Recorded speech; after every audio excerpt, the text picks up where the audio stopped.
3 suspects arrested in the hazing death of Caleb Wilson. They have now all bonded out of jail, and more arrests could be coming. The last suspect, Isaiah Smith, who was arrested yesterday, we are told posted bail shortly after his bond was set at $25,000.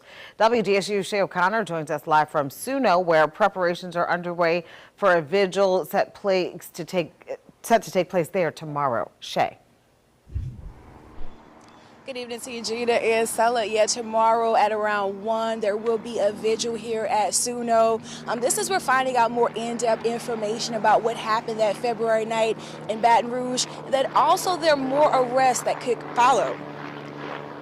This is the kind of crime where any officer of the fraternity who knew that there was a hazing event planned and did not report that ahead of time can be charged. This means any member of the fraternity involved in the hazing ritual that resulted in the death of 20-year-old Caleb Wilson could potentially face felony charges. In general, a negligent homicide is usually charged when a person is not committing criminal activity, but they are acting below what we call the reasonable man standard of care. So far, 3 members of the Omega Psi Phi fraternity have been arrested for their alleged roles in Wilson's death. They've all since bonded out of jail as they face criminal hazing charges. Baton Rouge Police Department arrest affidavits allege at least 8 fraternity pledges were brought to a warehouse in Baton Rouge, as documents say some of them, like Wilson, were struck in the chest. Caleb McRae is also facing a charge of manslaughter.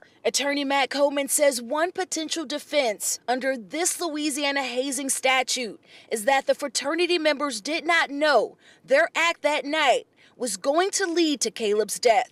But the statute, the way it's written, seemingly requires that both it be part of a fraternity process, which is obviously looks like these facts bear out, but also secondly, at that same time, that act that the person knew or should have known that act was going to endanger the physical health and safety of an individual.